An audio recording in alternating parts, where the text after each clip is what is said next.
Hey friends, Dean here with some exciting news to share. You can now buy us a coffee. That's right. You can help support independent content creators like us by becoming a member of the 3324 Green Room at buymeacoffee.com/3324.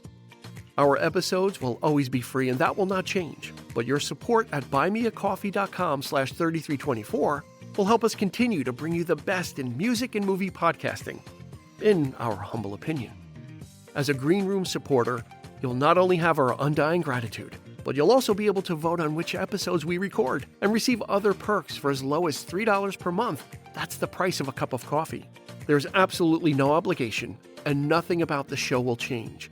It's not going behind a paywall. Go to buymeacoffee.com/3324 for all the details. The link will be in the show notes of every episode as well. We'll see you in the Green Room.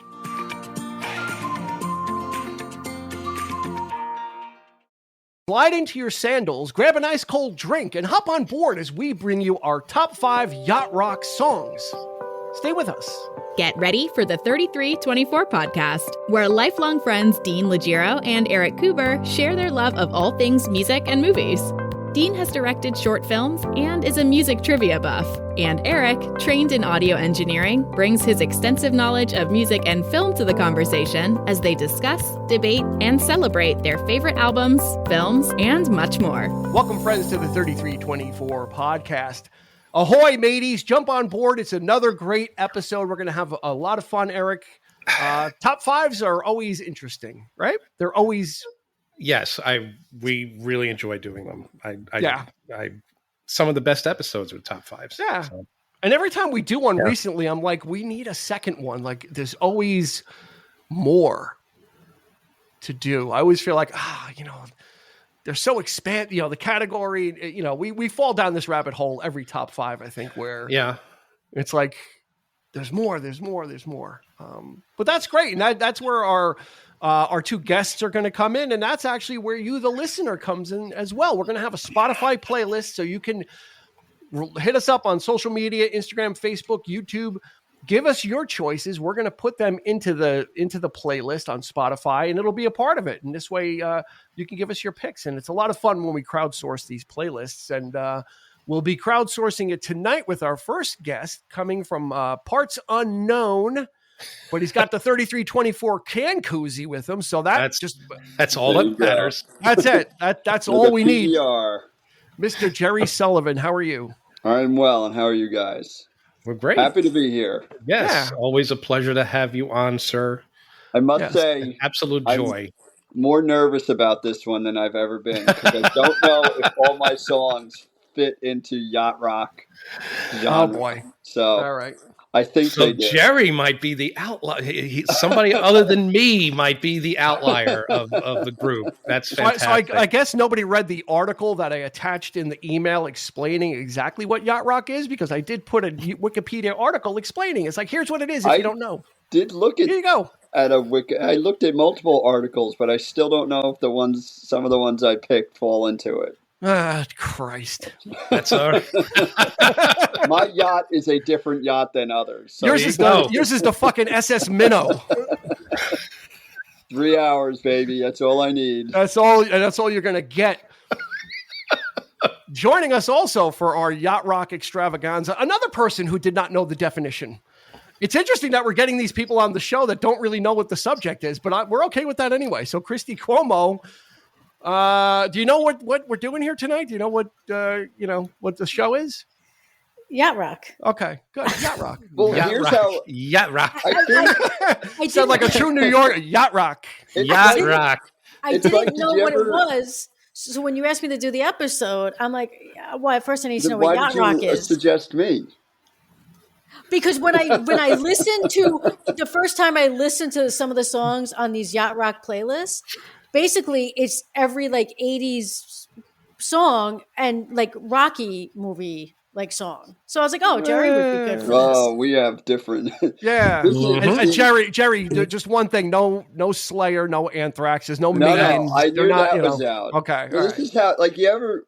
All right, we'll start whittling it down. We'll start whittling it down. Oh, I can't wait. There was a justice that said he can't define pornography, but he knows it when he sees it. Yes. I went with, I can't define yacht rock, but I think I know it when you hear it. That's a good way to go. Let me give for those for those listeners that are not sure what we're talking about, because I've been aware of it, but a lot of people don't seem to really know what it is. So we'll talk a little bit about it. And this is from Wikipedia, but and their description is yacht rock, originally known as the West Coast sound, which we're familiar with, or adult-oriented rock, right? Adult contemporary music also. Easy listening has been called. That's been tossed around. Soft rock, like the Light FM stuff. But it also, there are some, identifiers that they've kind of come up with, it should be smooth, it shouldn't be emotionally heavy material. It should kind of be jazzy. Some of this stuff has roots in jazz with the performance and the musicianship, right? Very well produced music as well, right? That's what kind of separated this stuff from gritty rock and roll, is that this stuff was so well produced and sounds so great. And usually those underpinnings are in jazz music that have like really of the 80s had that really nice kind of smooth sound, really nice measured vocals. You're not going to hear, whole lot of love style vocals in yacht rock. It's more that kind of, everything's kind of, I don't want to say in the middle, Eric, but it's kind of, it's easy on the ears is what it should be. You right? You should be able to you're sitting back, you're kicking back, and it's just something that's going to set the mood. I find, for the record, I don't like the term yacht rock. It applies to... Seriously, my list has to go in the garbage too. It applies to the fact that, to me, it almost takes on a very elitist... Yeah, that's what it originally, that's what it was. Type of point of like rich people listen to this stuff. Exactly. That's what it was. Sort of like, throwing back some, some drinks on the yacht, yeah. And the well-produced stuff. I mean, but I feel that this stuff can encompass almost any soft rock group of the 70s. Yeah. Can most definitely be on this list. There's no, and also it's either that or you could have the one-hit wonders of the 70s as well. I feel like both of those apply. Depending on the parameters of the song. Sure. Absolutely. Yeah. And it's funny because this was a genre or a term for a genre that was coined well after a lot, like you said, a lot of 70s music actually qualifies. There's a lot of like forerunners. It's like, wow, that's kind of what they were going for, kind of what the aesthetic is, Yeah. From what I've read, like 84 to 85 is like the hard stop. If there is a date for it, that's what I'm reading is kind of like, once 84 hit, you you didn't really see this kind of music be too popular anymore. Not that it wasn't there. But maybe it ended popular with the movie Cocktail. Could be. There it is right there. That's meta. That's meta for you right there. That's the very definition of that could be it right there of what it is. And so we're gonna the four of us are gonna jump on board. And we're gonna Jerry, put your life jacket on because I might be tossing you over with your list. But feel free. Well, we're gonna go through it. We're gonna have a lot of fun with it. Regardless, it's gonna be on the playlist. We'll have some fun. Plus, we've got a yacht rock edition of 3 Lies and a Truth. So we'll see if we could stump the panel as well, and you guys can play along at home and make sure that while you're listening to us, go ahead and give us a follow on your podcast provider. This way, it helps to support the show, helps us to grow and be easier to be searched by other people looking for podcasts. And it reminds you each time a new episode comes out or a new episode drops, as we say as well. So we would appreciate that. So without further ado or delay, let's get cracking. Let's start with ladies first. The guy. No. I'm going to start with the guy I'm most afraid of, and he's going to set the tone. Is Jerry? Oh, Jerry's going to go first because I got to see exactly what I got to know what I'm dealing with. Okay. Because I may have to adjust the whole tone of the show going forward based on this. So go for it, Jerry. Hit us with your number 5 yacht rock song, top 5. Twisted Sister. Alice Cooper. Quiet Riot. Okay, so the first song that I thought of when we thought of this, because I thought 70-ish type of time and like easy kind of listening, you just kind of hang out with. I like where you're going with this. I like where you're going. Is Shambhala by Three Dog Night. That works. What do you say? We is that good? you passed the first. That works. That's the first hurdle. Sure. It just feels like a song you can. I mean, I pictured myself on a yacht, something I'll never probably experience, but it's just like it just kind of flows. There's really no rhyme or reason to it. Yeah. And that's a good start. Fun song. And it was the first song that I thought of because I tried to go to and most of these songs I realized I remember listening to them when I always picture myself in a roller rink when I was a child. Okay. I don't know why, but that's where I went with it all. So we'll call it roller rock for Jerry. Shambhala, Three Dog Night. I'm going to say that's a great. Everybody concur? Shambhala. I definitely think it works. Okay. Right. You get into the club. You get into the Penguins nightclub now. Yes. Jerry, do you picture yourself at Wheels or Murray's? I don't remember where it was. It was in Yonkers somewhere. Both are in Yonkers. One is all the way down Yonkers Avenue, and the other one was off of where was Murray's? Murray's on Tuckahoe Road. Tuckahoe Road behind stores. We're getting very meta for the people that live in not in New York in anywhere in other countries. Yeah, I honestly don't remember. I just have a picture of me skating around as a young child. With this young man listening to Shambhala by Three Dog Night. That's it. No, that's a great one, and that's got the great vocal harmonies. I mean, that's what Three Dog Night was known for. They were a vocal group. I didn't know if they were too rockish. Or like rock. There are. I mean, again, this is such a weird. It's such a weird genre, and there's so much, and it's so open to interpretation. Mm-hmm. And even like in the yacht rock stuff I was looking at, they admit something like "Hold the Line" by Toto. Even though that's a harder rocking song, it fits into the yacht rock aesthetic. Mm-hmm. Okay, so so there's a lot of wiggle room. We're not looking for Mantovani, and we're not looking for Lawrence Welk to we're not it's got this is it is like they said that West Coast sound, that California sound. To some people hearing that'll make sense. That there's a lot of that. There was a lot of that in the 70s, but let's see what Christy has, and we'll go from there. We'll go. What's your number 5? So, orders. Other than my number 1, I don't have a particular order with my other 4. But my interpretation. Jerry doesn't want to hear it. He just left. My interpretation of he had to get another beer to hide because it's going to be a long night. My interpretation of yacht rock based on the playlist basically was I don't know, like Hall & Oates radio. For the most part.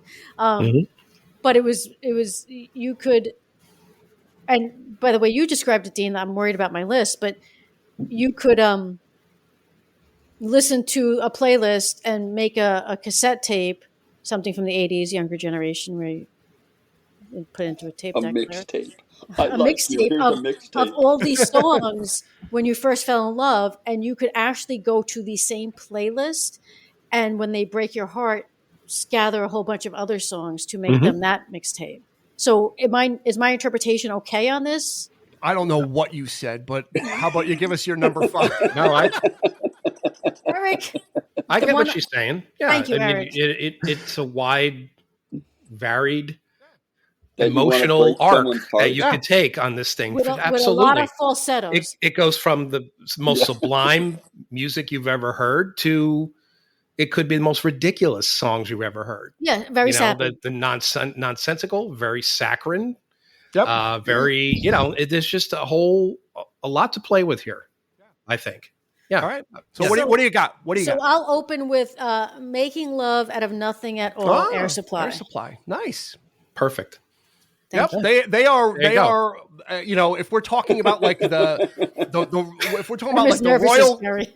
if we're talking about the royal court of like yacht rock, they would be like the princes. They would be like the princes of yacht rock.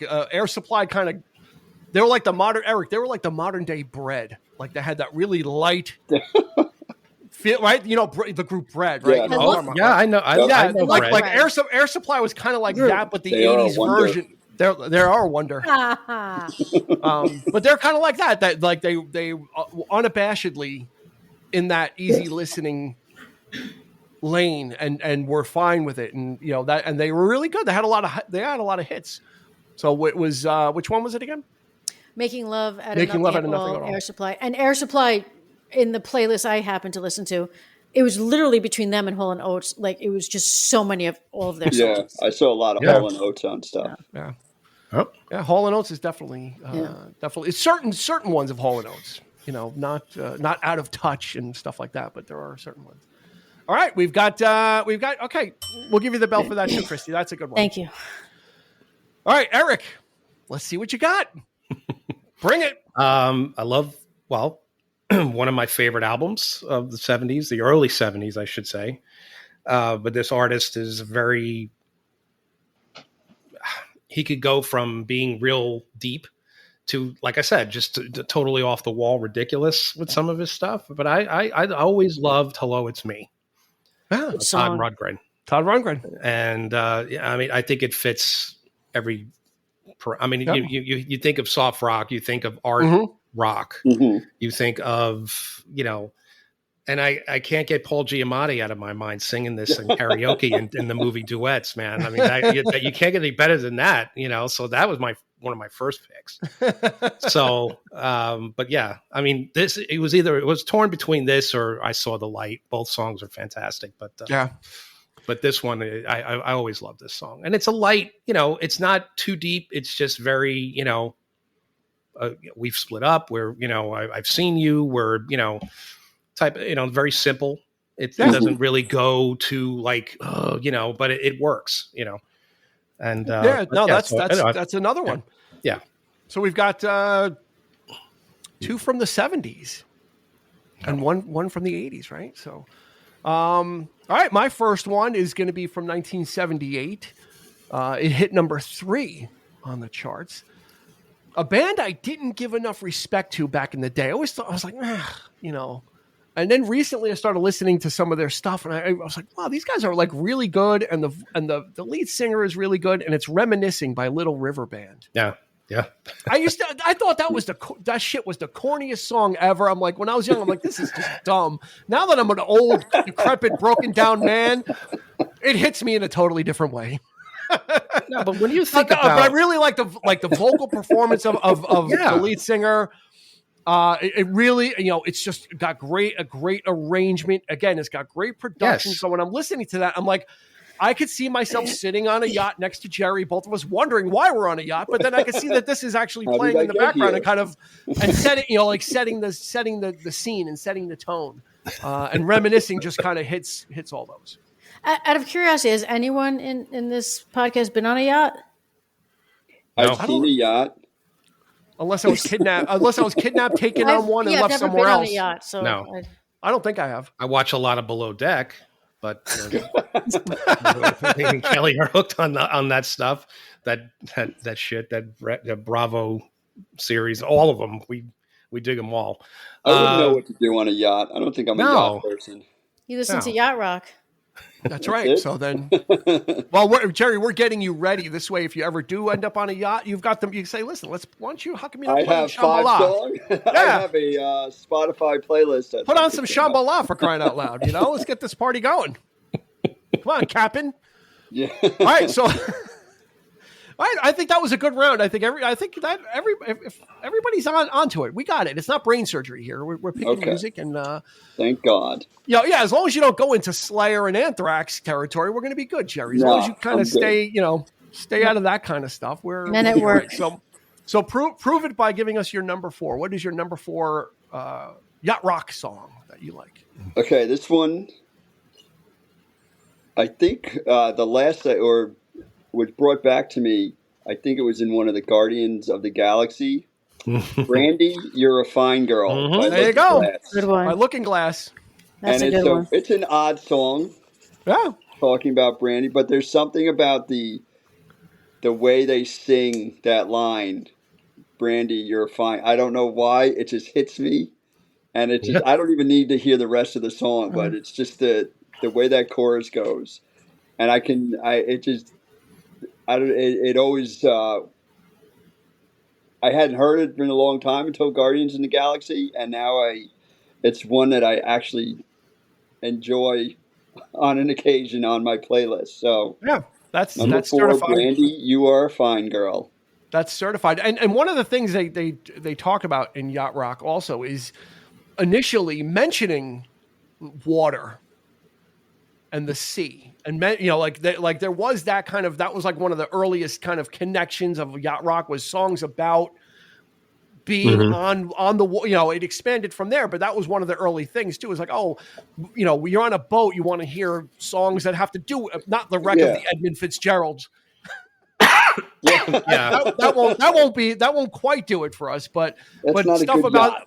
Exactly, stuff about sailing and stuff like that kind of was one of the early kind of parameters that they were putting on it. So mine definitely is very sailing or island type heavy.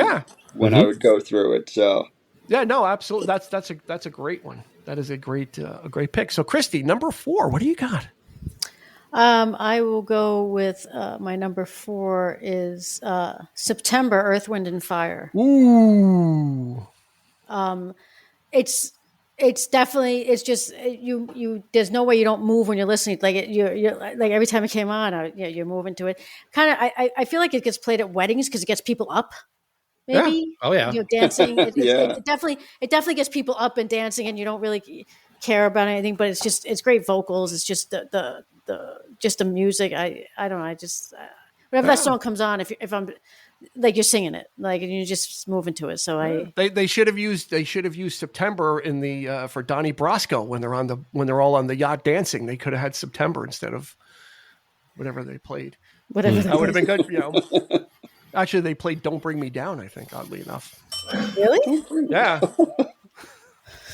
During the yacht scene on Donnie Brasco, when they went to meet Sonny Red, I think they did. Or they went to whatever. They went down to Florida, and they're all in the yacht.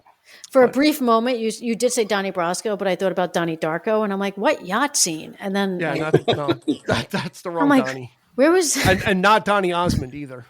Where's Donnie Baseball? Donnie Donnie Baseball.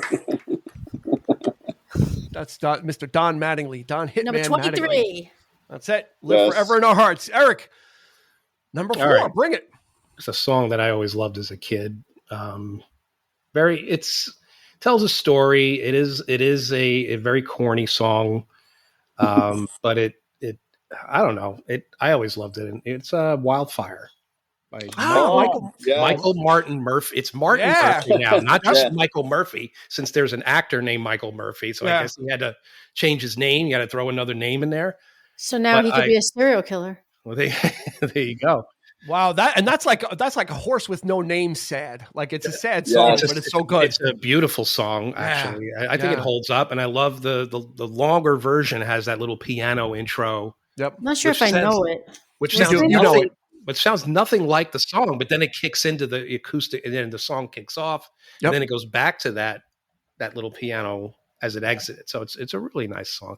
Yeah, I love this. That was not on any of the playlists I was listening to, and it absolutely Wildfire. You know it. Wildfire. You'll know. Yeah, it's called Wildfire. There you go. Best I can do. Yeah. It's like when he sings it, it's like the saddest singing of that. The line that really gets me is the third verse where there's a hoot owl out my window at night.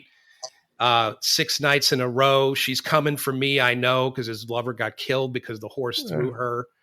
And and they're gonna on Wildfire. We're both gonna go. We're both gonna go. And it's like you know it, Christy. Yeah, you know it. When you put the playlist together, obviously I'll listen to it. Don't go by Jerry. Jerry yells Wildfire when he runs out of the woods when he was a kid.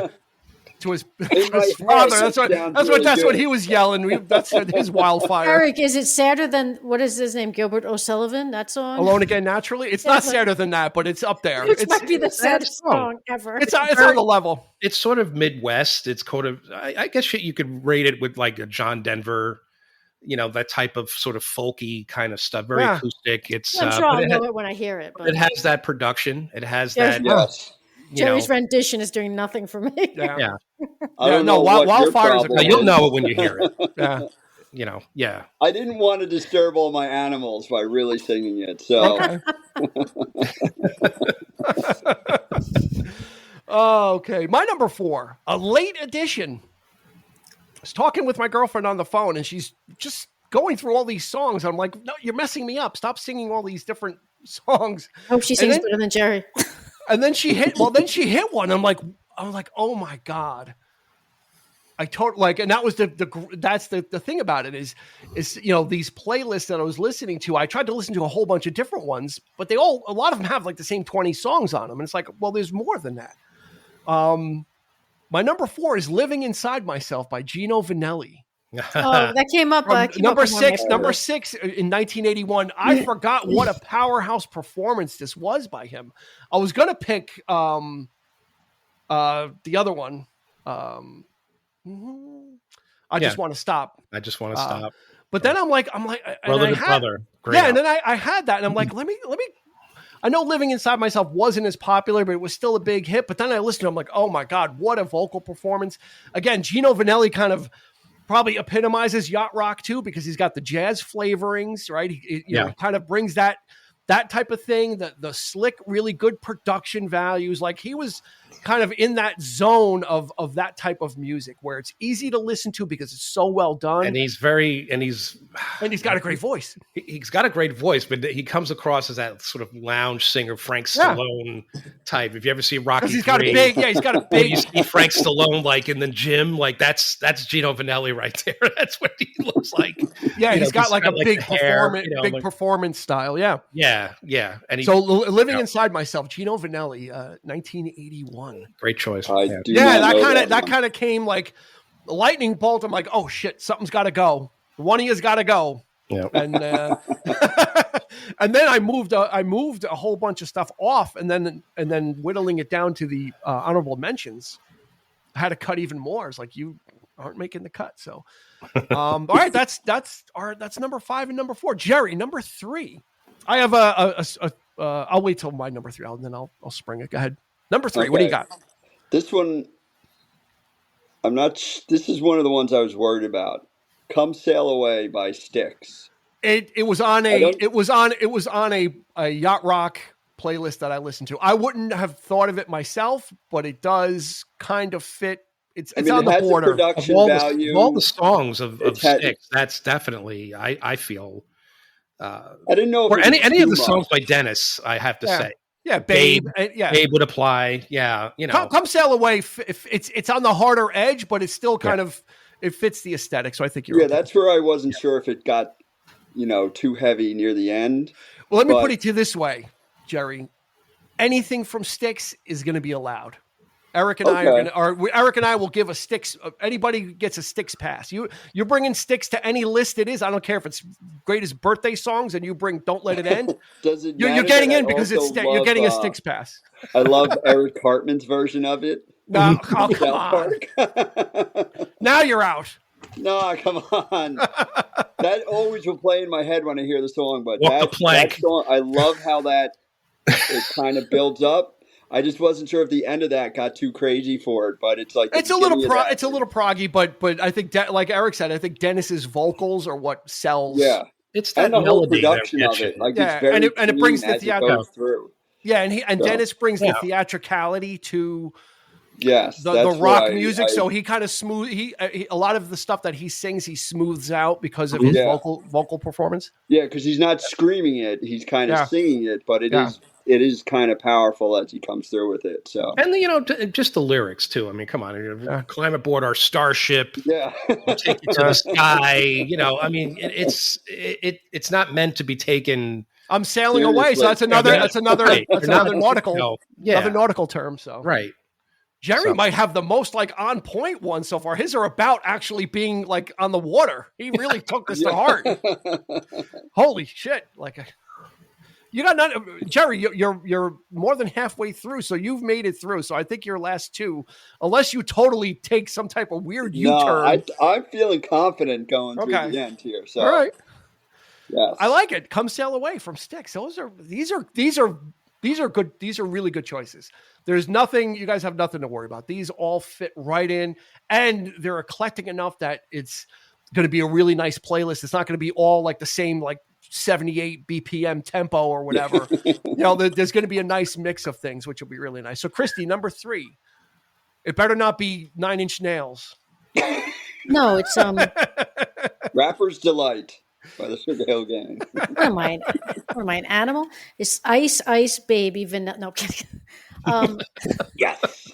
Gotta scratch that one off. I would like to say, because Jerry was worried that Styx would be too hard, on one of the playlists that I listened to, and I specifically wrote this down, the last song on this playlist, which is just peppered with Air Supply, Hall & Oates, Paul Simon, like, is Beds Are Burning by Midnight Oil.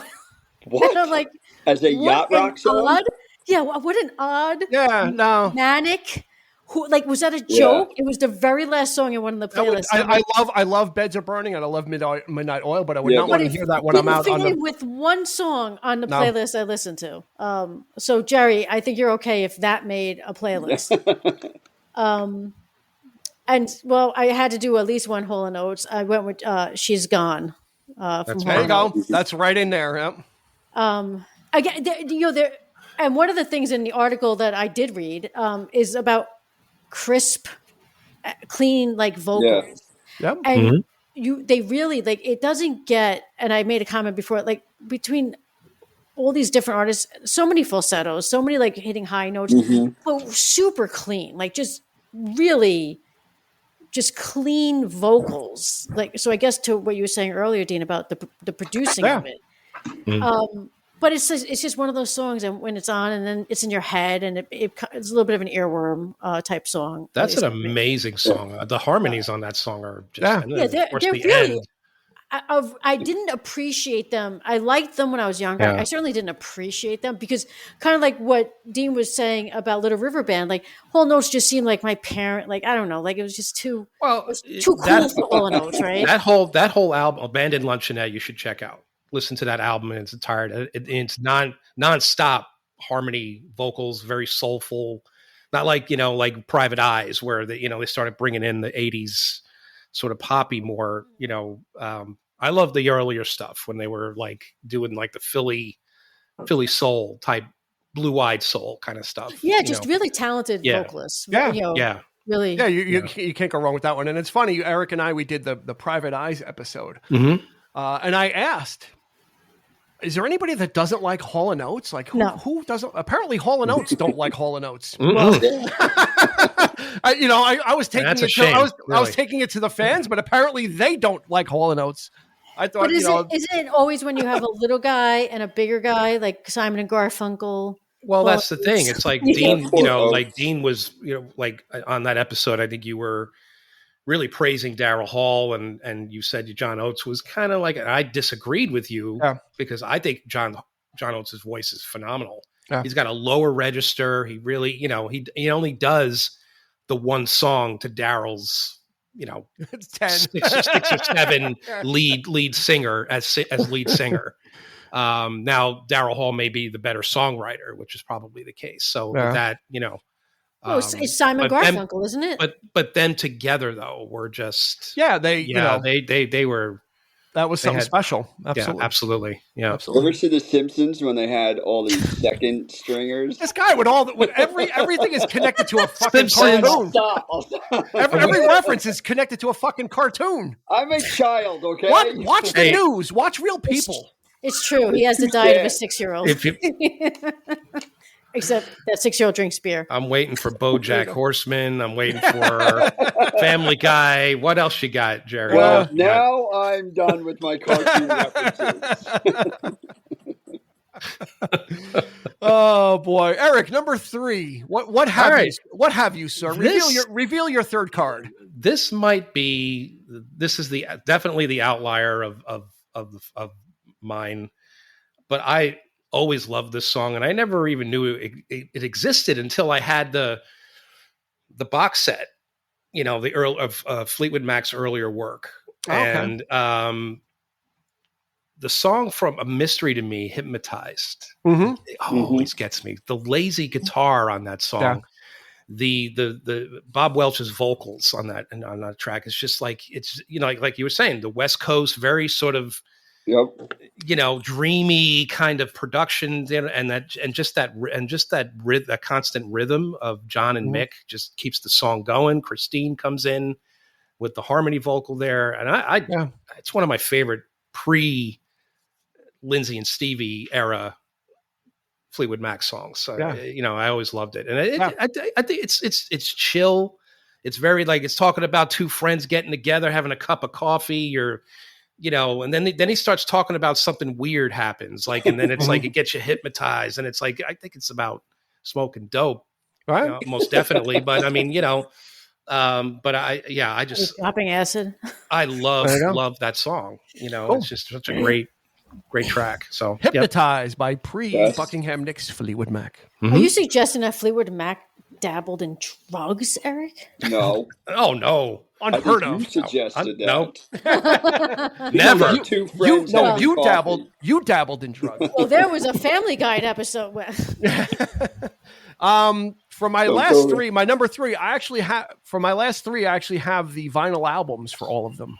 Oddly enough. So that should I don't know what that says about my musical taste and what I'm buying on vinyl, but this one I think is one of the prototypical. It hit number 8 in 1976. I think it's one of the prototypical yacht rock songs. I think it's probably one of the you know, the top 3 are like the things I really think about, and it's Year of the Cat by Al Stewart. Oh, yeah. Like, this song is just perfect. You know it. And it's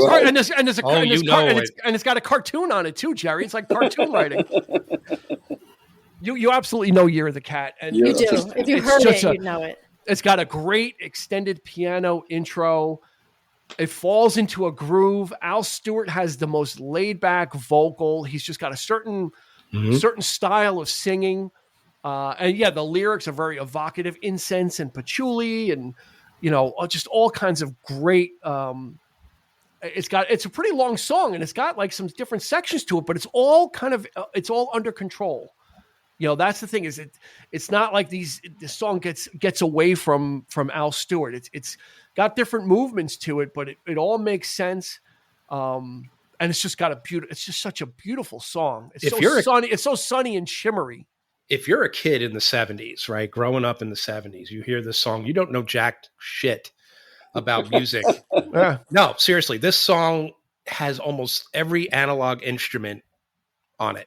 There is acoustic guitar, there is electric guitar, there's drums, there's bass, there's a sax solo, there's piano, there's a synthesizer, you know, like little bit of that comes into play. Then you got strings on top of that, and it all comes in. It doesn't hit you all at once. It comes in parts, like in succession, and it's on purpose, you know. And it's a brilliantly laid out. So if you're a kid listening to this, you're like, oh, what is it? That kicks in. The electric guitar kicks in, you know, and then the strings, and then when that sax solo hits you, man, you know, you're going to be, you're going to be taken into the stratosphere. And then it comes back to Al Stewart's very I don't want to say modest or meager vocal, but it's very kind of sedate and he's singing, but he's got a very sweet voice, you know. And he replicated it. He basically redid the song with Time Passages, which was the follow up. He kind of redid Year of the Cat with another long song, and it's got the same tempo, same vocal style. So number 3, Year of the Cat. Which perfect. I don't know if 76 was the Year of the Cat, but it was the Year of the Cat for Al Stewart. So, and you just stole my number 1. Sorry. Damn, bitch. I do know that 1976 was the greatest year ever. Whatever. Oh, I'm sorry, 74. All I'm righty. not saying it was All the right. greatest year ever, Let's get it reined back in. Christy, are you ready for number 2? Do you have a number Doesn't 2? Jerry go first? Oh yeah, Jerry. I forgot. I was What? trying to go over. I didn't want another random cartoon. Space. Your Ghost. captain. Your I didn't want like captain I was watching Space Ghost the other night, and I'm sensing some cartoon hostility. Okay. What do you got for What do you got for number 2? My number 2 is sticking with the water / island type of feel. Nice. Is Montego Bay by Bobby Bloom. I'm getting looks of nothing from you guys. I'm trying to think. Can you sing it? Nah, don't. That won't help. Montego Bay. But it's very. It sounds like something I might know. Can I look up the lyrics? Montego Bay. I think I might know it. Wait. What year did it come out? Did the Beach Boys redo that You're song? asking a whole. No. There's a lot of one at a time. There's a lot of new versions of it as I was looking, but it's Montego Bay. It's kind of in the Shambhala type of feel. I think I might know it. Yeah, I think I might know it. Like it's about someone flying. Like at one point they talk about having the keys to the MG, and it's just like a not funky, but it's like a low key bassist type of thing. Yeah. And it just I think I think Well, if I don't know it, I'm looking forward to hearing it. But I think I know it. I think I might know to it. me, it's a kind it's the same. I would say more bass driven type of thing, not heavy bass, but it's kind of that feel. And the guy's voice is kind of bassist type of 1970. There you go. There you go. So I bet you didn't know that, Jerry. No, I didn't. I just liked the song. And I didn't really. I think I might. The title sounds familiar, so yeah. But if not, I'm looking forward to hearing it. So thank you for bringing something that's yes, because I enjoyed the blank stares that I got. That was fun. We were I was just trying to remember. I'm not Bobby. I don't recognize the name Bobby. No, Bloom, but I reckon there might be other versions that people have heard because I've heard other versions that sound very similar. That's the thing. He sang it first. That's what I was hoping. Yeah. That's why I went with him, and that's the version I know. But I have another version from another guy on my phone. That okay. Was that on Transformers, or did he sing it on Transformers? No? Okay. It was He-Man. In his loincloth. No, that's a good one. Montego Bay. We're gonna take it. It seems like it fits in. Yeah. But Montego Bay is in it is in a Beach Boy song. Montego Bay. Montego. It's in Kokomo. You're thinking Kokomo. Yeah. Kokomo mentioned it. Yeah. Mm-hmm. Kokomo could have been on your list too, Jerry. Kokomo. No, it's not though, because I stayed away from the Beach Boys. Actually, they were listed in this article about Yacht Rock. The Beach Boys were listed as one of the initial inspirations, or that other artists were inspired by the Beach Boys for a smooth sound, and that kind of, not that they're the inventors of it, because they're certainly not, but it seems like that a lot of the artists that were inspired by the Beach Boys ended up with creating that West Coast sound, right, and incorporating those smooth vocals and that kind of stuff. So it's all right. Oddly enough, right before this, I was having a conversation and you were about the Beach Boys, and I said, no, I don't think they're yacht rock. They seem they're something else. They're not yacht rock. Not that yacht rock's an insulting term, but I just think the Beach Boys. I mean, I'm sure there's something. I'm sure there are songs that could fit in. There are certainly songs that could fit in there. What, Sloop John B? Actually, they did mention Sloop John B. Actually, in the article, yeah. Actually, I love that song because it was about the water. Because Sloop John B is a boating song, and like I said, a lot of the initial things for yacht rock were songs about boats. So you thought you were being smart and cute, but Sloop John B was actually one of the things mentioned in the article. So good on you. Some things are just natural to those 76ers. That's it. Jesus. All right, Jesus. 76, 76, or what do you have for number 2? Much like my BFF Jerry Sullivan, I went with a Gardens of the Galaxy song. Okay. Come and Get Your Love, Redbone. Classic. Good song.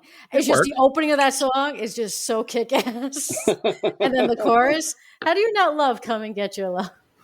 I do love it. So I went because I couldn't have it all be sappy love songs about getting together or breaking up. So well, first that was so great about the period of these nonsensical, just fun type pop. They had those hooks, and it's the reason why they're so beloved. For somebody to come along and say, "Oh, this is my kind of music," in that sort of like schmaltzy kind of like elitist type of tone, like the term yacht rock, I'm just thinking like people just sitting back and they think they love this stuff, but they probably don't. They're just getting drunk on a yacht and they don't give a shit, right? I mean, it's hey, I can you introduce me to those people? Yes. I would like. Do you know any of those? Because they know the songs, and that's to me. I think that's, in my opinion. I think that's kind of where the term got its start. But it's like everybody remembers these songs, though. You know what I mean? Like you grew up with this stuff, and it's just like you can put them in all kinds of categories. And I just think that the yacht rock thing just it almost makes you don't want to. To kind of dive in, and right? I don't know. Like it feels. I don't forget who said it earlier. Like it's like snootish. Like I mean, here's part of the definition. Yacht rock referred in part to a stereotypical yuppie yacht owner enjoying smooth music while sailing. Right? I mean, that's it definitely creates an image in your mind. Now, whether that image is good. Well, if you're a yacht owner and a yuppie, it's a good thing because it's like, that's it. Yeah. But if we're looking at it here, well, what is that? Is it highfalutin? It actually is a lot of the music that Eric and I like, but for different reasons. Right. Exactly. We're appreciating it because of the musicality. With them, with yacht rock, it seems to be more of a scene or a tone setting thing of like all the this smooth stuff. We're out on which is nothing wrong with too, right? We're out on the ocean. It's we're gonna noise. Yeah, we're gonna have some. Yeah, we're gonna have some drinks. Let's put on something that's not gonna blow our ears out. We want something that's just kind of chill and mellow, and we're kicking back, we're enjoying the waves. Yeah, and that's what I was trying to think about when I was choosing these songs too. I was trying to be like, well, if I was in that situation, what would I want on in the background? If you were having a sex on the beach and snorting some coke, what would you want to listen to? Okay, that's Miami a different. Vice? Yeah, I don't know what rock that is, but that's when 9 Inch Nails comes into play. That's a different episode. He cleans himself up. He's a good producer now. That's like basketball diaries rock or something. I don't know what. Really good movie though, by the way. I don't know, that's something different. But Eric, get us out of this rut. Get us to the number 2. What do you got? Kirsty go? Did she go? She just did. I did. Come and Get Your Love, Redbone. Come and Get Your. I'm sorry. Yeah. All right. Was that impactful? We weren't listening. We had to have at least one slower type of song, and I don't know why I even thought of this song. It just came to mind, and I think it was because I probably watched an very old episode of SNL, probably the first episode, I think, or one of the first 2 episodes. Janice Ian's At 17 came to mind. And sure enough, it is on the list. It is on a yacht rock. It was found. I did my homework, and it's there, so it's valid.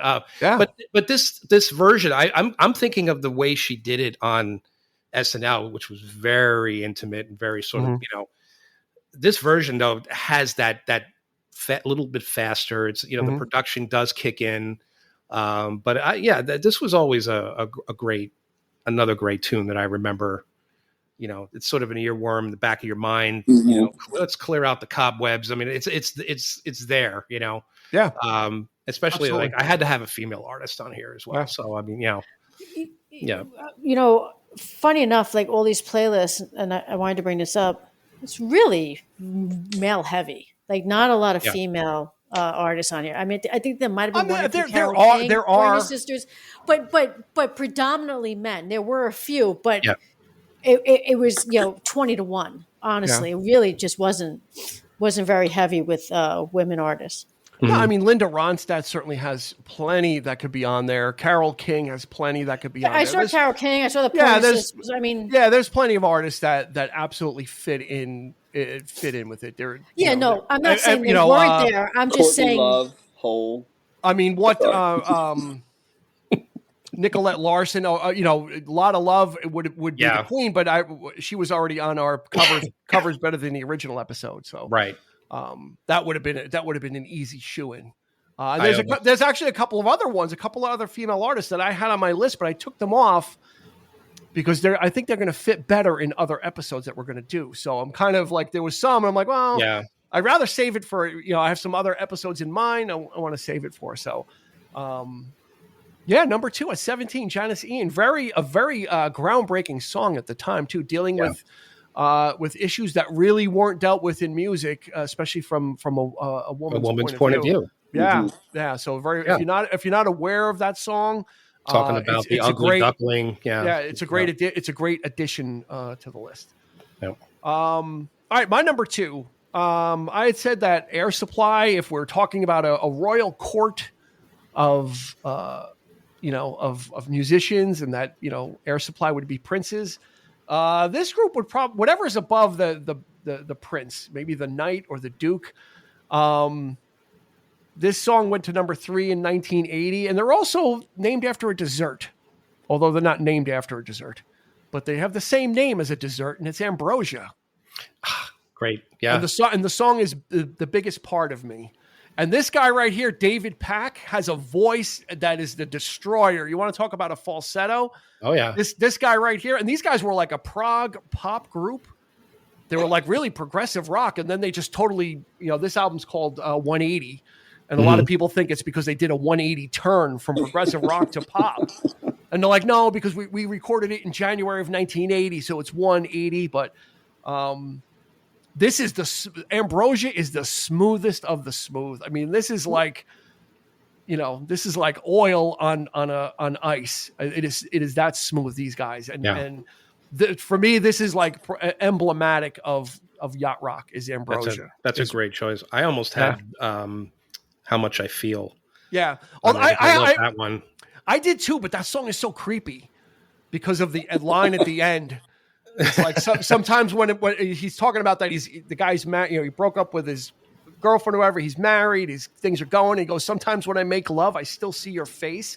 That, for me, that just creeps the whole song out. Like everything up to that is great. And I get where he's coming from. It's like, well, I love you that much, but it's just like, he's saying, so you're saying to not say that to somebody. Okay. Right. Write that one. Write that down next to Rent the 5th season of Smurfs. Ironically, when Kelly and I first moved to Frederick, it was that was your line. That was your opening. No, line? It was in June, and one of the first things we did was 4th of July. We went to Baker Park, which is right in the center of town, and lo and behold, there this group gets up to sing. They had a band shell, and they started, and they, you hear Biggest Part of Me, and you think it's like, oh, it was ambrosia. They were there. They actually, so it was one song after another. I'm like, holy shit, that's ambrosia. So so we got to see that. It was like a free show. We're all just hanging out. Unfortunately, it was without David Pack, though. That sounds sad. That sounds sad for ambrosia, though. He cut bait a while ago and left. What was the song? Because you said the last line of that song was creepy.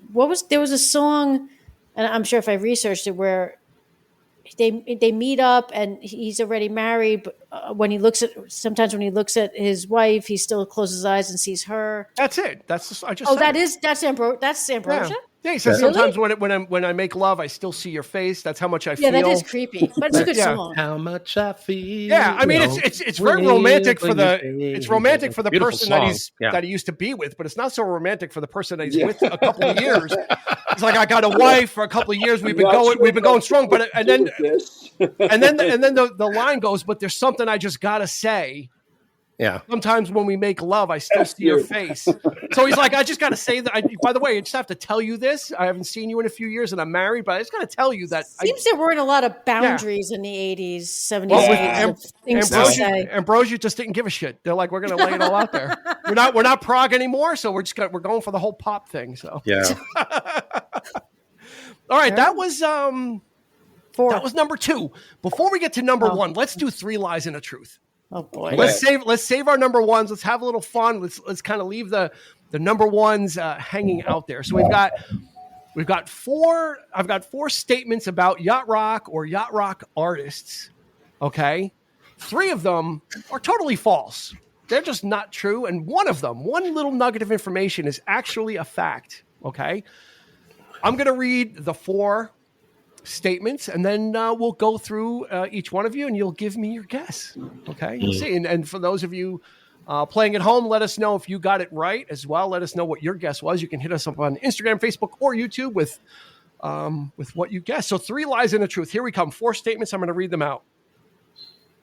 A, the term yacht rock was facetiously coined by Don Henley in an interview from 2008. B, Christopher Cross of sailing fame filled in for Ritchie Blackmore in Deep Purple in 1970. C, Hall & Oates turned down a deal with Arista Records in part because the label insisted that John Oates shave his mustache. D, Walter Egan's hit song Magnet and Steel was inspired by Linda Ronstadt. I'll go through them again. A, the term yacht rock was facetiously coined by Don Henley in an interview from 2008. B, Christopher Cross filled in for Ritchie Blackmore in Deep Purple in 1970. C, Hall & Oates turned down a deal with Arista Records in part because the label insisted that John Oates shave his mustache. D, Walter Egan's yacht rock hit song Magnet and Steel was inspired by Linda Ronstadt. Jerry looks like he's thinking the hardest, so we'll let him think some more. So we'll go over to Christy. Purely guessing because I have no idea. Okay. I'm going to go with the Oates shaving of the mustache. I need to know what is true. That you're saying that is the truth. That's true. Hall & Oates turned down a deal with Arista Records in part because the label insisted that John Oates shave that mustache, get rid of that caterpillar. It's 270s porn stash. Because I've never seen him without a mustache, I don't think. So that's why I'm picking that. Okay. Isn't that the Yankees? All right. No, so you're going to go. You're going to say you're saying C. Hall & Oates turned down a deal because based of on shaving no the mustache. science. That is pure guess. Got it, Jerry. I'm going to go the Christopher Cross one is the true one. B, Christopher Cross filled in for Ritchie Blackmore in Deep Purple in 1970. The first one seemed like, I think yacht rock just kind of appeared somewhere. I don't know if you can. And the last one, I didn't know any of those people. So I think Christopher Cross. B. All righty. Yes. Lady in Eric. Red. Was he Lady in Red? Yeah, right? Wasn't Christopher Cross Lady in Red? No, that was Krista Berg. That was close. It was a Chris. Christopher Cross was sailing and Ride Like the Wind and Arthur Steele. That were Arthur Steele. It's all right. It's all right. Think we're gonna make it. He had a couple songs. And you guys made fun of me for singing. Oh no, that's because I sing in tune. I was going to make fun of him, Jerry. Okay, Eric, what do you got? God, I want to go with A, but because I know Don Henley has just that kind of personality. It's something he would say. Facetiously, yeah, very, very sarcastic. But I think I'm going to go with D. D. Walter Egan's hit song "Magnet and Steel" was inspired by Linda Ronstadt. Yeah. Wow, we all had a different answer. Okay. All right. At home, what did you guess? Really hit us up on it. With the 3 lies on your own. I did research about things, and then I do research and then kind of alter facts. Because regardless, that's impressive. I take things and twist them a little bit and tweak them and give them a little pinch. He does. I pinched their cute cheeks. Those little facts.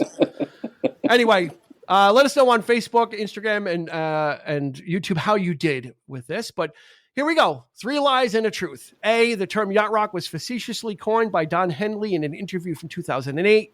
B, Christopher Cross filled in for Ritchie Blackmore in Deep Purple in 1970. C, Hall & Oates turned down a deal with Arista Records in part because the label insisted that John Oates shave his mustache. D, Walter Egan's hit song Magnet and Steel was inspired by Linda Ronstadt. The truth of the matter is, A, the term yacht rock was not facetiously coined by Don Henley in an interview from 2008. That is a lie. That's the first lie. Okay. Jerry's like, oh, that's the truth now. The next lie, Walter Egan's hit song Magnet and Steel was inspired by Linda Ronstadt. It was inspired by Stevie Nicks. He was madly in love with Stevie Nicks. Walter that makes Egan, sense. He was buddies. Yeah, he was buddies with Lindsey Buckingham and Stevie Nicks. He was part of that California sound. Jerry, it's me versus you. Very underrated. And it was, he wrote it about Stevie Nicks. What are you doing here? I want to win this. I lost last time. The truth of the matter is, I'm going to give you the truth now. The truth of the matter is, Christopher Cross filled in for Ritchie Blackmore in Deep Purple in 1970. I am the smartest man alive. The members of Deep Purple had to get flu shots or some type of vaccination for a show in April in 1970, and Ritchie Blackmore got very sick. Christopher Cross was a guitar player. He was pretty decent. Somebody knew, put him in, he was there or he's in the area, and he jammed with Deep Purple long enough with the songs that he knew, and then they played some blues numbers, and they went out and he played one show, and about halfway through they announced they were like, hey, by the way, Ritchie Blackmore is not going to be here. So Christopher Cross did play with Ritchie Blackmore for Deep Purple in 1970. Hall & Oates turned down a deal with Arista Records in part because the label insisted that John Oates shave his mustache is just false. That's just silly. That's part of it. Shave his mustache. Yeah, but that's part of, that was, but John Oates in the 70s, that was all the mustache. I mean, that was his thing. Weren't they they were on Arista Records. Yeah. Yeah. So. Well, I don't know any of that. So I told you earlier that I thought Hall & Oates was like my mother and father's music. I didn't appreciate it. Thank you all for playing. Congratulations, the king Jerry. Of pain right there. Jerry, go suck it. Hey. Wow. Hey. Well, come on. rough all of a sudden. Don't make me edit this. You don't have to edit. Yes, you could say curses, but don't say things to people like that. That's just horrible. That's not in the yacht rock spirit. Jerry, Yacht rock is about yacht rock is about camaraderie. It's about being together. It's about having a good time. It's about breaking up. Jerry, we're breaking up. Yeah. Go listen to some Ambrosia. All right, we're ready for number 1. And eat it at the same time. Yeah. Wow. Does anybody know what's in Ambrosia? I know. I don't like it. Eric, I know. I think Eric knows. I think your mother. Like 4 guys. I make it all every Thanksgiving. Yeah, your mother used to make ambrosia, right, Eric? Yeah, it's marshmallows, little mini marshmallows, coconut, mandarin oranges. The last ingredient, sour cream. And so it's like a sweet and savory type of thing. People add like cherries to it. You could add like, peaches. It's kind of open. You can kind of like a fruit salad kind of thing, but that's the way my mom used to make it. It's really good. Yeah, that's the standard recipe: is the oranges, coconut, marshmallows, and sour cream. Or you could use Cool Whip. Is it typically an Italian dessert? You ever see in Family Guy when they use a Cool Whip? Whip, Cool Whip. Why are you saying it like that? What? Cool Whip. Whip. All right, let's go with number 1. Jerry, here we go. We're uncorking the number 1 of our top 5 yacht rock songs. Don't worry, we're going to do we'll do 2 honorable mentions, and don't forget to let us know what your picks are so we can add it to our dynamic Spotify playlist, and we'll have that link posted everywhere as well, so you can enjoy that and you can tell your friends, hey, listen, I'm a part of this playlist. I actually contributed to it. So, Jerry, number 1. Okay, I'm going a little inland here. And these guys, when I did see... Ohio by Crosby, Stills, Nash & Young? Wow, that's for later. That's I inland. went with Africa by Toto. That fits.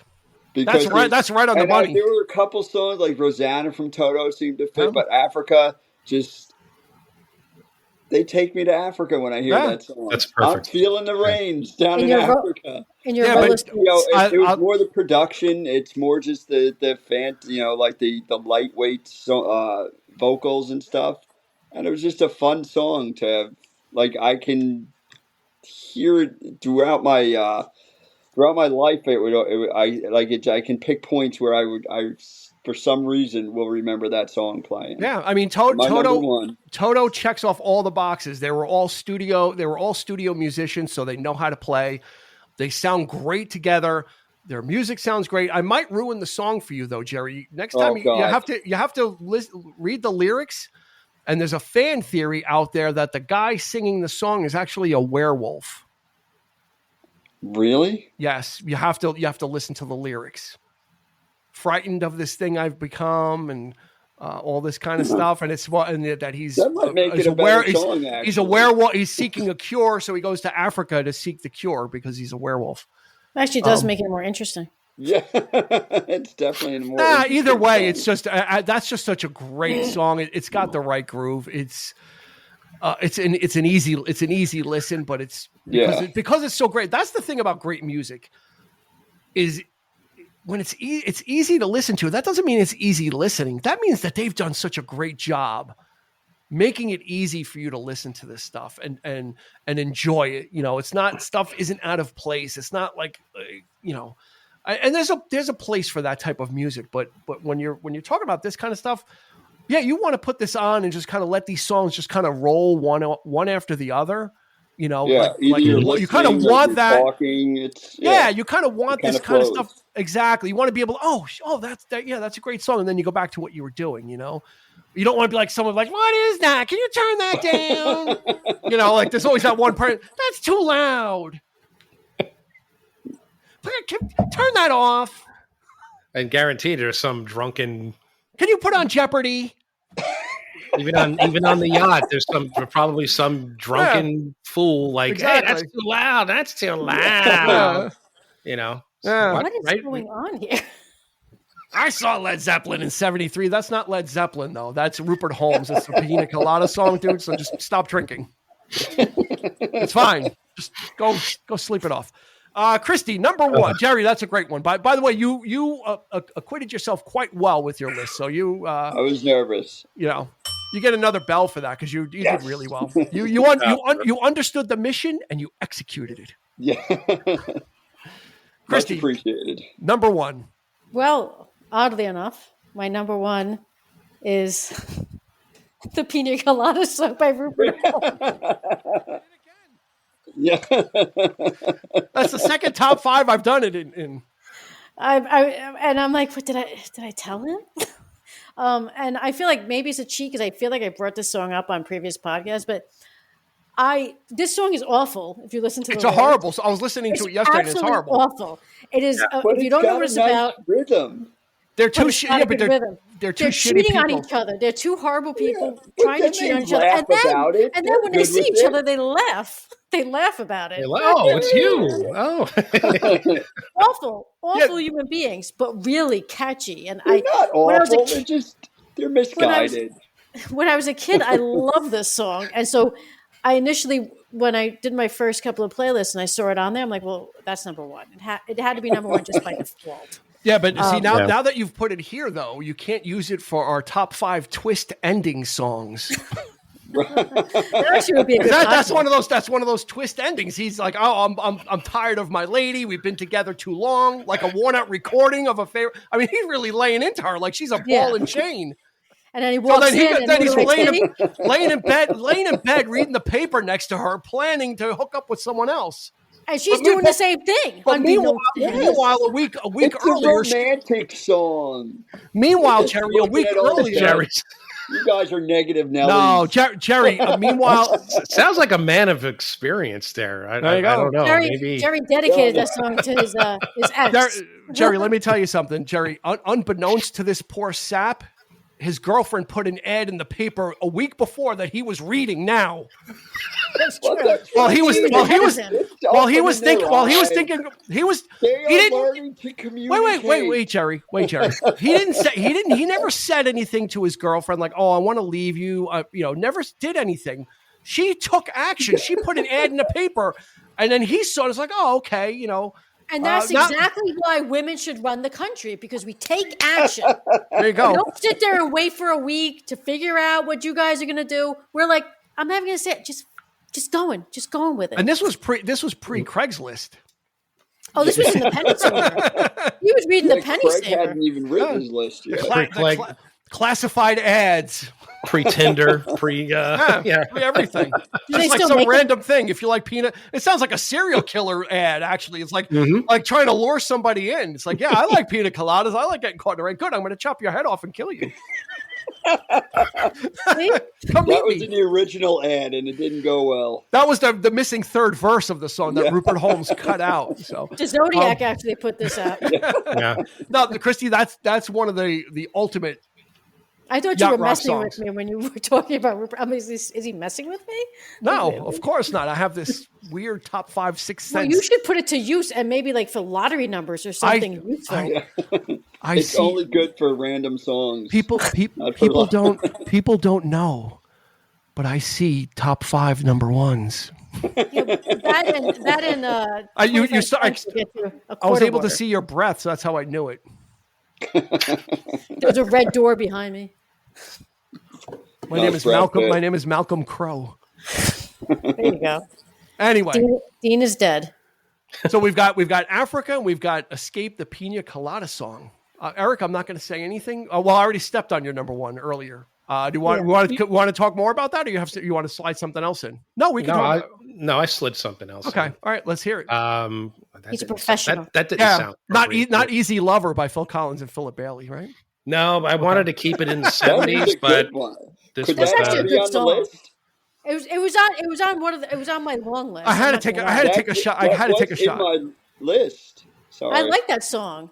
Why? What, Easy Lover? Yeah. I do. I like that. No one's making fun of it. It's a great song. Yeah, no one's making fun of it. I feel like Dean was mocking me. No, I think I was inappropriate when I said I had to slide one in. Yeah, that's all right. Well, you said it first, Dean. You put the words in my mouth, so there you go. Now we're on to Whitesnake. I wanted to keep it in the 70s, but I couldn't resist. And so my number one, I guess, instead of Year of the Cat, is On and On, Stephen Bishop. Oh, yeah. Mm-hmm. Yeah, which is on every list. I've seen it on pretty much every yacht rock list. It's one of the ultimate, down in Jamaica, they got lots of pretty women, blah, blah, blah, blah, blah. But he's, it's just a light breezy. He's got that great voice, that great falsetto at the end. And, and, he sang with Phil Collins. So very like kind of not melancholy, but maybe a little bit kind of, longing maybe. It's kind of, it's really, it's a really great song. Again, it's funny that these songs existed before the genre was something that kind of was invented. So then all these songs kind of got grandfathered in. It's like, hey, that's yacht rock. Hey, what, you know what? That's yacht rock too. Come sail away. Yeah, that's yacht rock. It's like they're like kind of loading the ark, like with all these songs. Yeah. After the fact of, well, what fits? It's like, well, yeah. Oh yeah, that could fit. And Stephen Bishop, On and On, absolutely fits. Oh, what a great one. That's a corker. That's a corker. All right. Yeah. All right. My number one is my number one. This is the only, when someone says yacht rock, this is the only song that comes to my mind. It's the only, and love it or hate it. This is evocative to me. This kind of is the pinnacle. When you say yacht rock, I'm going to say Hey 19 by Steely Dan. Hey 19 is like that. This is the epitome of the super smooth production, almost to a point, right, where Eric doesn't like it. Super smooth, No, it is perfection. Yeah. I'll give it that. The only thing that Hey 19 is missing, which nobody even addressed, is Michael McDonald. I thought for sure we'd have Michael McDonald somewhere on this list. That's why I didn't bring him. And he's not on. He's on my long list. He's not on. He doesn't sing on Hey 19 because at that point the Doobie Brothers said you have to fucking stop. Like you can't. They literally did. Like you can't just sing on every song because you're watering down like the Doobie Brothers. But Hey 19, that was 1980. It was Gaucho was their last album for a long time before Steely Dan broke up. Hit number 10. I call it the foundation of yacht rock. I think Hey 19 is like the prototypical yacht rock song. I think from my mind, if someone says what's yacht rock, I'm gonna play. No matter if for me it's that's it. It fits all of the things. It's got the great sound. It's easy. It's breezy. Donald Fagen's vocal, he was just in that zone, right? This was the follow-up to Asia, and they actually recorded it around the same time. It just took a couple of years to get out. So they were still building on that whole jazz, pop, rock thing that they had really perfected with Asia, and then they took it to like the next level with Gaucho, where it really kind of shimmery and shiny and kind of really bright and 80s. Christy, for some reason you had your hand up. Forgive my yacht rock ignorance. Did Michael McDonald play with Steely Dan a lot? Yeah, he sang backing vocals on a lot. Yeah, he's all over really? Asia. I just know him as like his solo stuff, to be honest. Yeah, a lot of musicians play with Steely Dan. Steely Dan is primarily Donald Fagen and Walter Becker. Yeah, I always there was two of them. Okay, an army of musicians like came and went. Yeah, but Michael McDonald was on Kenny Loggins' song. I mean, the guy was singing backing vocals like everywhere. He was like Phil Collins before Phil Collins. Like when Phil Collins got popular, all of a sudden everybody wanted him, and he did everything, and he was everywhere. Mm-hmm. Michael McDonald was the same thing, although he was doing it before he got popular. Then he joined the Doobie Brothers. Then it made him even more popular, and everybody he was already a well-known, well-respected, and very good backing session vocalist, right, Eric? I mean, his stuff on Asia is just, on Peg. Just listen to Peg. That's Michael McDonald in the background. Mm-hmm. And he's singing, he has to sing like a chord. He has to triple himself. He's got to sing like the root, the third, and the fifth, or the octave, whatever it is, but he's actually singing his own. He's tripling himself on backing vocals.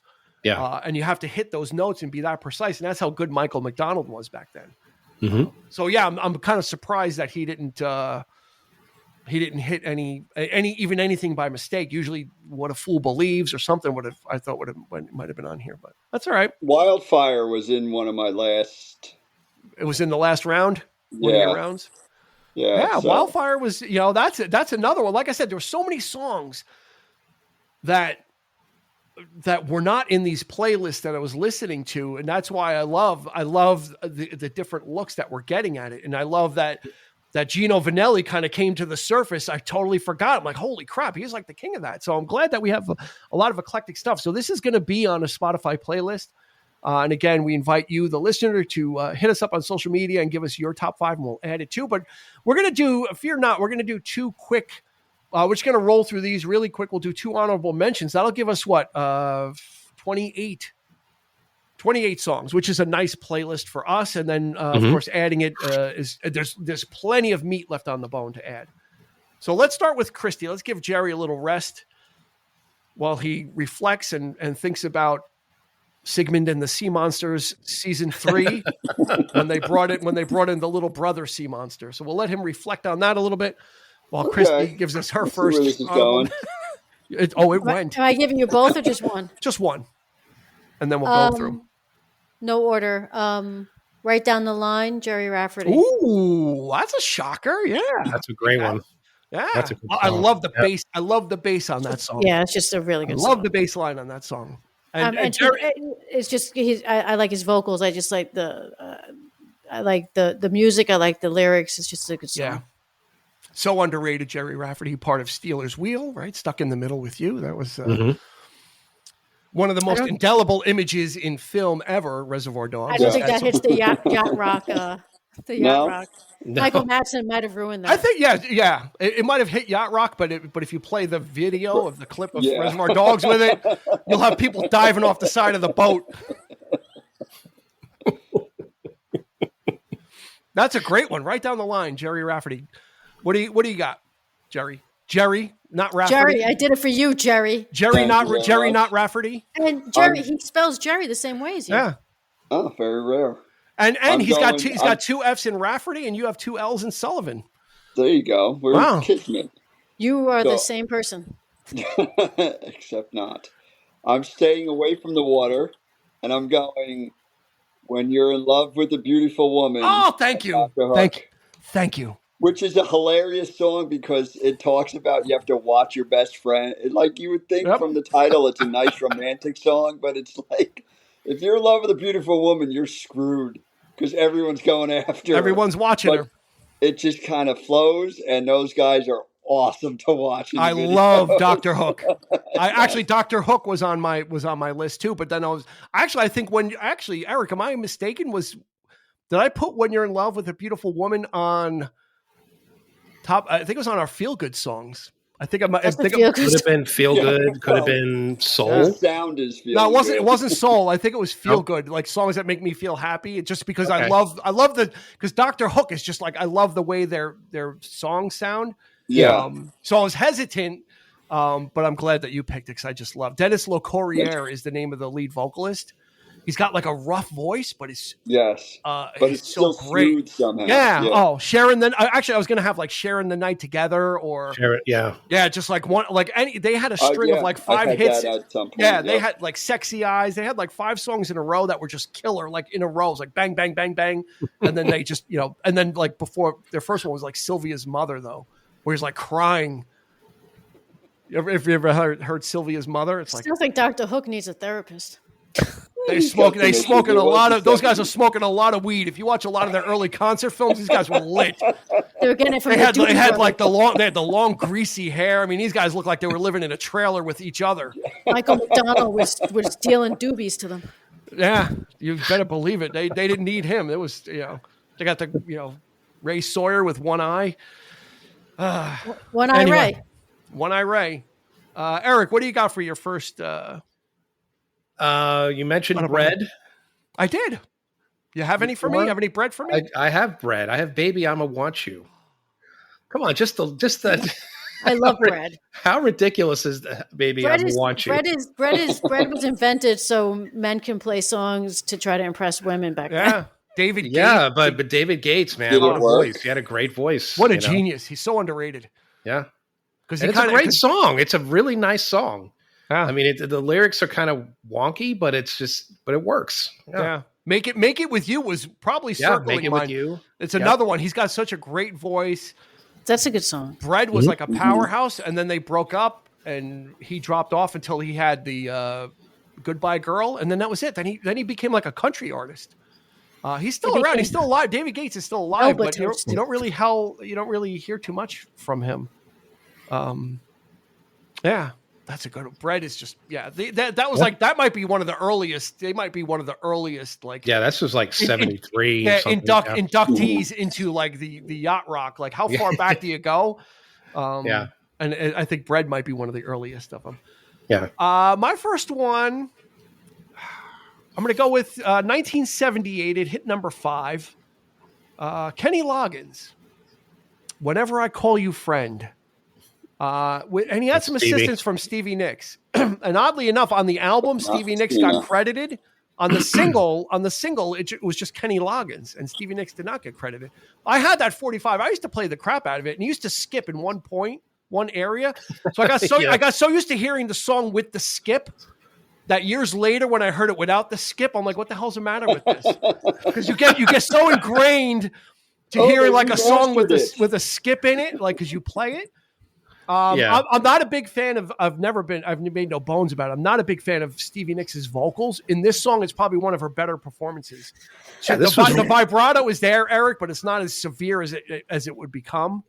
Well, it's right after Rumors. So and she was sweet. And she was still, and this is when she was doing a lot of backing stuff. Like I said, she was like you said, she was on Walter Egan's album, so she was doing like a lot of that stuff too before she became Stevie Nicks.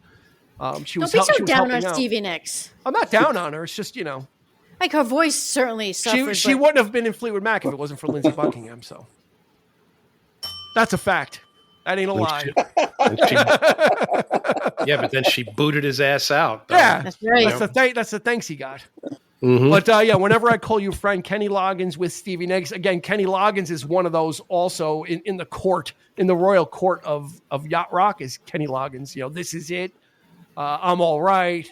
Yeah. You know, he had all that kind of, you know, he was just in that late 70s to early 80s, another guy that just couldn't miss, especially if it was a movie soundtrack. It's like, yeah, get Kenny Loggins. It'll be a hit. Yeah, you want to dance? You want to dance and gopher? Get Kenny Loggins. Oh, you want to do a movie about a guy dancing in a factory? Yeah, get Footloose. Get Kenny Loggins. He'll do it. I always thought that he had somewhat of the same vocal range that Lindsay had. So it's no surprise to me that she did sing with him, you know, on that song. So because in the early days, you know, with like the White Album, yeah, I can see that, and even Buckingham Nicks, he had that same tone. Mm-hmm. To his voice as Kenny Loggins is more sort of, I think he has a little bit more power behind it. Definitely more projection. Yeah. But he can soar. Yeah. Into the danger zone, Eric. I was trying to remember if he was the danger zone. I was waiting for I just walked right into that one. Jerry, do you want to play some volleyball? Let's take off our shirts and play some beach volleyball. Oh, no, they changed it though in the new one. So yeah, they're in there. Yeah, okay. They're not playing volleyball, but they still have their shirts off. They play volleyball. They play in the new football. one. No, they play football. They play football on the beach. They play offensive, defensive football at the same time. Yeah, I don't know the rules of that, but they did have their shirts off, and they still had oil on their bodies. They were on the beach. And they were on the beach. You have to put on the SPF. They just took the net and changed the ball. There you go. Away. All right, Christy, what's your second honorable mention for us? What do you got? This song screams the 70s to me in every way I hope possible. it's not screaming because that would not fit yacht rock. No screaming in yacht rock. We Just Disagree, Dave Mason. Oh, there's another one. His voice is I don't know, it just is 70s. It just it's like you just see that look. It's not he doesn't have a soft voice really. Mm-hmm. Like, it's like, I don't want to say it's gruff, but for lack of a better word, I guess I'll go with like a more gruff type sound, but it's just, I love the song. It's such a good song. And it just there's a smell to that song for me. Like it just takes me back. What does it smell like? It smells like paneling. Wow. Paneling. Okay. And bad carpets. Got it. Intense. Fun fact: Dave Mason was a member of Fleetwood Mac briefly after Lindsay. Oh, really? After the wreckage of Lindsey Buckingham and Stevie Nicks leaving, Mick Fleetwood was like, "Let me, you know what? He did a Rupert Holmes. Let me put an ad in the paper, see who we can get." And Dave Mason responded. I saw Dave Mason last year. He opened up for Steve Miller. Oh, really? Yeah, and he's been in a few bands. Yeah, he was. He wrote a lot of songs, Blind Faith, and he wrote a lot of songs for them. And he wrote Feeling All Right for Joe Cocker.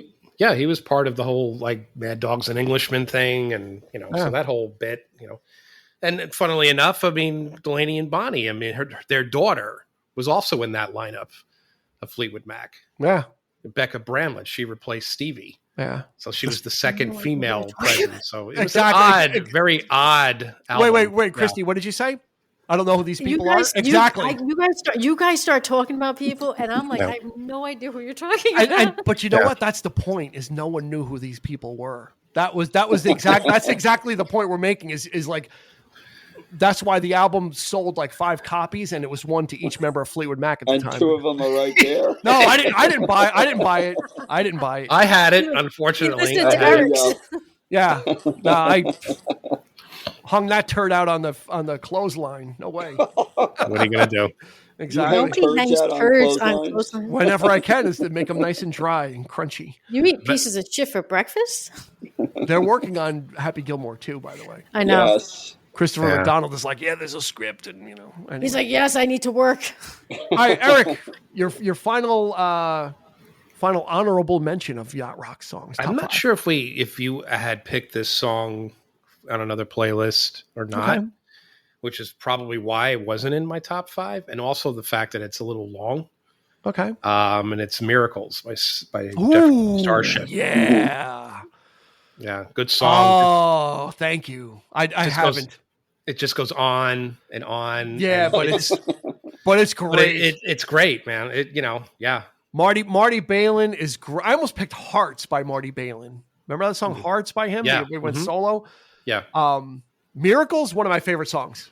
I love Miracles. Yeah. That was when Jefferson Airplane or Starship was kind of in there, like mellow, like they were just kind of grooving, hanging, just kind of like hanging out music. You know, they had that song. They had that song "Runaway," and they had like all that kind of stuff. You know, this might have been their version of maybe taking a cue from Grateful Dead or something, because the song, it just goes on and on. Yeah. Like there's no real lyrics to it. Like they're singing, but you don't know what the hell they're saying. But it's nice. It's it's more like a Fish song. It's a great, exactly. It's kind of like jammy. Miracles. I would say, but it's vocals. It's not a lot of instrumentation. There's no real soloing or anything. Nice little flourishes, but it just goes on. Yeah, it's kind of call and response-ish. Also, Marty Balin will sing something, and then the backing vocals will sing something. But it's the chorus that you're waiting for. It's great. Yeah, it's such a great song. When the chorus kicks in, you'll know it when you hear it. But yeah. So was that Yorma or was that not Yorma? I think it was after Yorma Kaukonen, right? And Jack Cassidy. I think it was after they left. One had them and one didn't. I don't know which one it was, because then they became Hot Tuna. I think they were gone by the time it was Jefferson Starship. I think they were gone already. Right? So they were in Jefferson Airplane then. They were in Airplane. Okay, all right, yeah, because then when they left, they became the Starship, I guess. Yeah, they Jerry. upgraded. I know something, Jerry. No, they were Jefferson Starship, not Starship. Yeah, not just Starship. Well, no, I just left out the Jefferson, but I knew they were. We have to make that distinction. There's no, we built this city here. Yeah, at that time, Craig Chiquiso had come in. Was to replay, and he was like a kid. He was like 19 when he joined them or something. He was like a guitar prodigy. Yorma still tours. I don't know. Yeah, Hot Tuna, right? Or Electric. No, sometimes Electric. They toured together. He tours by himself. The guy's like 81 years old. Yeah, Still going. Keith Richards is 80. 80 something. So. Keith Richards sold his soul to the devil when he was 12. There you go. Somehow survived. All right, my final honorable mention. Oddly enough, and I don't know that this would ever happen again, Eric. But how the hell do we have Bob Welch twice in an episode? How do we have Bob Welch? And no, it's got nothing to do with the grape jelly empire. You know what? I was kind of torn. I was kind of torn. Because I think I know where you're going. Obviously, I went with Sentimental Lady. His solo version. His solo version. Yeah. Sentimental Lady hit number 4 in 1977. It is another prototypical. Yes. Yacht rock song, right? It's just Bob Welch has. I was reading the wiki page about the song, and one reviewer said that Bob Welch has a voice like crushed velvet. Yeah, like it's like his voice is such a soft landing. Bob Welch, like it is. Yeah, it's so even when he sings forcefully, his voice is just very hypnotized. It's plush. It's very plush. It's very sort of like you feel like you're in a dream when you hear the song. Which is apropos given the title, but it's like, but yeah, it's funny, I kind of, is Dean going to pick Sentimental Lady? Is that going to appear? Is anybody going to pick it? It showed up late. It was done by Fleetwood Mac in his time in Fleetwood Mac beforehand, which is actually longer. They skip a verse. Exactly. More verses, but it's just not as good. Like this is one of the times when the remake is better. He leaves Fleetwood Mac. He just goes out and does a solo album in 1977. So 1977 was when Rumors came out. Mm-hmm. So Fleetwood Mac was either already big or about to become big. So who does he get to play on Sentimental Lady? None other than Mick Fleetwood, John McVie, Christine McVie, and Lindsey Buckingham. Mm-hmm. He basically recruits his former bandmates in Fleetwood Mac plus Lindsey Buckingham, who plays the guitar, and that great guitar in the beginning is Lindsey Buckingham. That great opening is Lindsey Buckingham. Yeah, helped co-produce it. So it's basically a redone Fleetwood Mac song with the members of Fleetwood Mac, but it's miles ahead of the other one. It is infinitely more listenable. The production is so much better. The other one had a really folksy, it had an underproduced sound to it. The new version, you're putting this on the yacht. You know, it's you're going to be kicking back and you're not going to be thinking about it. It's like, oh yeah, this fits with it. Sentimental Lady from 1977 from Mr. Bob Welch. Unfortunately, he took his own life a couple of years ago, so we lost him. But he also, I loved Ebony. I loved Ebony Eyes by him too. I love that song, Ebony Eyes. I hope he didn't do it on a yacht. Wow, too soon. See, I almost went with Magnet and Steel. Funnily enough, I love Walter Egan. That album that's on is so underrated. Walter Egan. Anyway. We hope you enjoyed this. This was a lot of fun. Jerry, you did very well. You know what? I have no problem bringing you back for the top 5 novelty songs from the 70s. So you can bring like the Streak and all that kind of stuff. You can, you'll be invited back for that. Am I allowed to do cartoon references again? Oh, Christ. Give us some live actions. Give us some sitcom stuff. Give us Golden Girls. I could do that. You could do Teenage Mutant Ninja Turtles, Jerry, stuff like that. What was Eric? What was that? Eric, what was that TV show with Ted Knight when he was the puppeteer? Was it Too Close for Comfort? Too Close for Comfort. With Jim J. Bullock. Oh, I love that show. Right. Jim with no I. It was just Jim. I love that show because Ted Knight is the king of the slow burn. He would get so angry at Jim J. Bullock, like, it was like, oh, Mr. Whatever, and he'd be like, oh, what the hell are you doing here? Like, get the hell out of here, like. No, but he would just get red in the face, and then you hear Monroe. It's like the hair, yeah, that was a great show. That was a great show. And he's like, he's got like the puppet on his hand, and he's like drawing, like no artist really moved. It was like a cow. Captain Cow or something. Space Cow. Is that what it was? Yeah. It was like a cow or something. Too Close for Comfort. Show. Yeah. Ted Knight, what a treasure. Anyway, that's going to do it for this episode. Before we like Yacht Rock. Before we go off, Christy. Great job, all. Yeah, everybody. Yeah. I think we all hit it. I think it's going to be. I was like Jerry. I was nervous. I was like, I don't know if I fully understood the whole Yacht Rock thing. Yeah. So if we ask you back for an alternative hits of the 90s part 3, what is that? No, because I understand that. I'm nervous. Okay, what am I, Bill and Ted? Like all of a sudden? Or Bill or Ted. But thank you for joining us as well. Hopefully you enjoyed top 5 Yacht Rock songs. And they're not of a decade because it's non-specific. So it's so weird. It's one of those kind of genre. It's a genre that's not a genre. And I think we've kind of talked about that a little bit. But I invite you to... what I'll do is I'll put a link to the Wikipedia page for Yacht Rock if you're intrigued about what exactly it isn't, and they still don't even know. It's still being defined to this day. Check it out, but I think you'll get a feel for it by listening to the music, and that's I think who said it? Jerry said it, right? Is I don't know how to explain it, but I know what it sounds like when I hear it. That's probably the best. Sounds like something I would say. That I believe you said that 2 beers ago. but I think that's the best descriptor. Is it's hard to explain, but when you hear our playlist, you'll understand. Yep. And I think that will kind of help you on your way towards enjoying this kind of stuff. And so it's not exclusive to bands, because you can have a hard rock band that puts out a yacht rock style song. You can certainly have that. So it was not exclusive of a certain type of band, but it was inclusive of a certain style of music that any band could produce at any point. Not all of them did, but I think we have a great cross section. So Jerry Sullivan, thank you so much, sir. Thank you for joining us. Thank you. Appreciate it. He's the most. Always he looks the most. He always looks. He's the most relaxed. He's like in the I could give a shit slouch. He's like, I could really care. Yeah. I'm living on a yacht in my mind. That's it. Living the dream. He's gonna he's gonna stay there and just fall asleep. It looks like after he's done. Sadly, it's a cartoon yacht. It's a yacht nonetheless. It's the yacht from the Wacky Races. That was great. Yeah, you're getting it. I get it. I'm getting there. Christy Cuomo, thank you so much for joining us as well. A great list, so thank you. You acquitted yourself well, and you stayed in frame the whole time too. That's a bonus for us. Bonus for the YouTube watcher. If you see my arms, I'm holding myself in place. I don't want to get yelled at. The struggle was worth it. We appreciate it. And of course, Eric and I, he's going to be on that supremely comfy couch.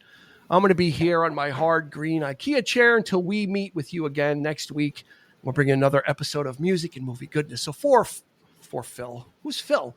For Jerry. Philip? Well, no, you know what? For Phil also, he couldn't make it, but Phil's not here. But for Phil, it's okay. For Jerry, I don't know why I wanted to say Phil instead of Jerry. Your names don't sound anything alike. But anyway, for Jerry, for Christy, and for Eric, this has been Dean. And we will catch you on the flip side. You've been listening to the 3324 podcast with Dean Legiro and Eric Kuber. You can find us on your favorite podcast provider, so please like, subscribe, and rate to become a part of the 3324 family. Your feedback is important, so make sure to follow us on Instagram and Facebook at 3324 podcast and on Twitter at 3324p to join the conversation.